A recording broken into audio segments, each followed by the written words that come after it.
từ Gaza ai làm răn lá vàng trong trường tram bên màu oanh cười lan lên lan cơi xem ru sắp về vấn đề là Thái Văn Đường. Hiện nay chúng ta thấy rất là nhiều trên YouTube cũng như tin tức trên thế giới đề cập đến ông Thái Văn Đường này là người đi tị nạn từ năm 2009-2010 gì đó. Đến nay thì anh ta đã có quy chế rồi. Hiện nay là tin ngày 13 tháng 4 năm 2023 là tin ông Thái Văn Đường này bị Cộng sản Việt Nam ra Thái Lan, qua bên Thái Lan bắt cóc. Đúng rồi. Hôm nay chúng tôi có mặt tại kênh Jack News này, chúng tôi muốn lên tiếng và phản đối về vụ chính quyền Việt Nam bắt cóc Thái Văn Đường.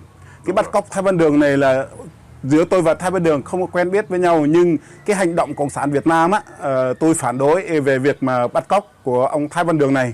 Thứ nhất, với thứ hai vấn đề là cũng là nguy hiểm tất cả anh chị em chúng tôi ở bên Thái Lan. Người tị nạn Thái Lan. Chúng tôi không phân biệt chủng tộc, chúng tôi không phân biệt màu da, mà chúng tôi phân biệt và phản đối với những việc mà Cộng sản Việt Nam bắt cóc ông Thái Văn Đường này.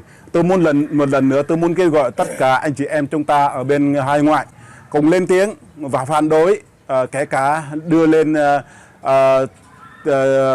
tin tức này cho quốc tế để chụp cái nhìn xem cái cách hành động của Cộng sản Việt Nam hiện nay tại bên Thái Lan vào ngày 13 tháng 4 vừa rồi. Anh em chúng tôi ở bên Thái Lan rất là lo lắng, hoang mang cái vấn đề vụ mà cái Thái Văn Đường này. Không, ở đây trước đây ở đây có ghi rõ chết này, không phải là Thái Văn Đường, ở đây có là ông Nhật đấy, ở đây Trường Duy Nhất này, ở đâu đây này hả Phương? Đây Trường Duy Nhất đây này, đây này, Thái Văn Đường ở năm 2000. Ở đây là đây nhá. Ở đây 29 hệ.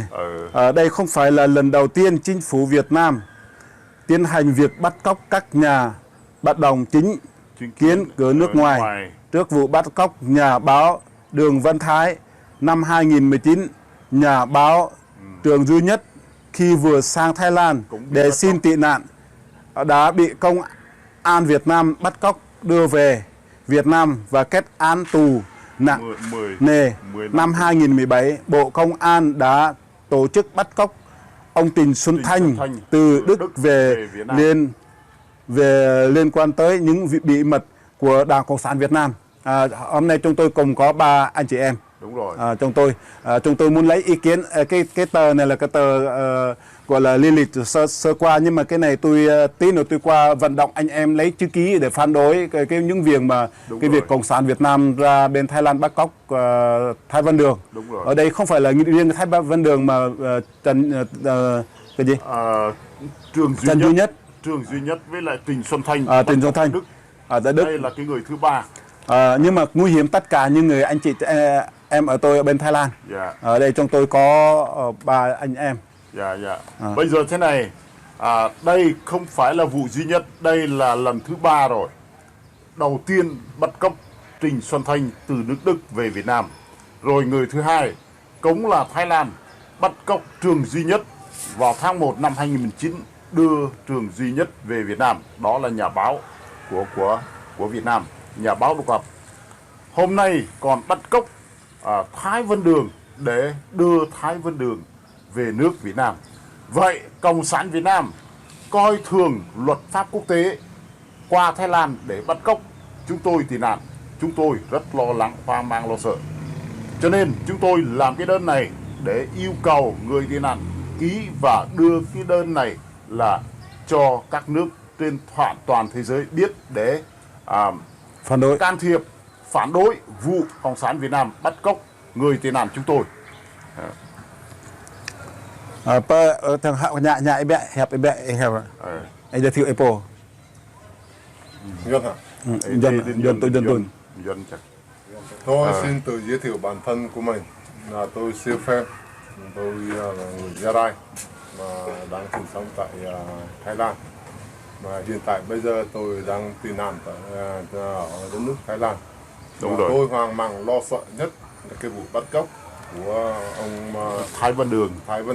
Đúng rồi. Mà hiện tại bây giờ là anh em bà con người dân tộc Gia Rai, chúng tôi ở trong đất nước Thái này. Mà vì chúng tôi sợ nhất là không có sự quan tâm và bảo vệ những người tị nạn trong đất nước Thái, mà tôi lo và sợ nhất cái vụ sự bắt cóc.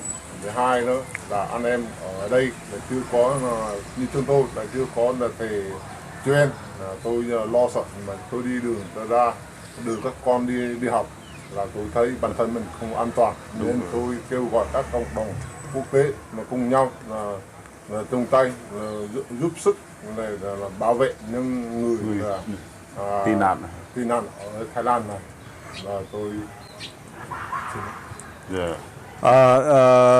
cảm ơn các bạn.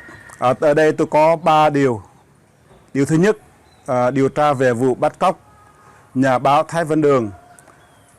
Vấn đề bắt cóc các nhà hoạt động cần được thông tin rộng rãi để người dân Việt Nam đều biết và lên án. Điều thứ hai, thực hiện các biện pháp bảo vệ người Việt tị nạn tại Thái Lan, cũng như là tất cả những người tị nạn Thái Lan, không phải là riêng người Việt, một cách hiệu quả hơn, tránh tái diễn các vụ bắt cóc trong tương lai. Còn thứ ba, nhanh chóng thực hiện việc tái định cư cho những người Việt tị nạn, cũng như là tất cả người Mông Tây Nha ở bên đây tị nạn đã được UNHCR cung cấp quy chế để người tị nạn đến một quốc gia an toàn hơn ở Thái Lan.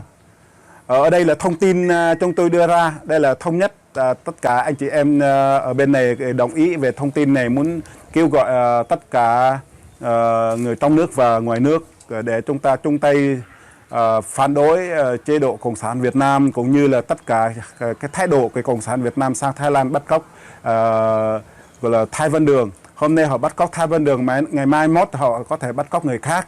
Nhưng mà ở đây rất nhiều người anh chị em chúng ta chưa có bắt.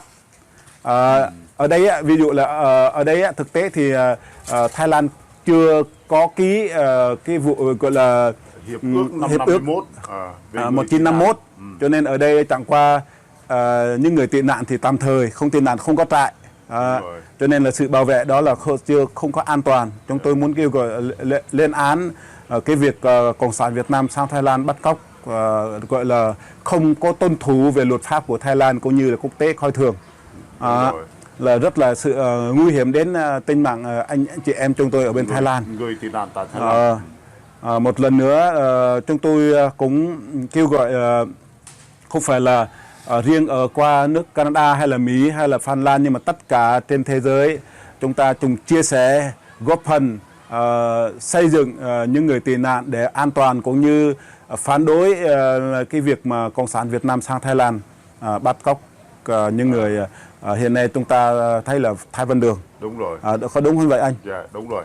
Bây giờ trước khi tôi kết thúc lời nói, tôi xin nói Cộng sản Việt Nam coi thường luật pháp quốc tế, Cộng sản Việt Nam coi thường luật pháp nước Thái.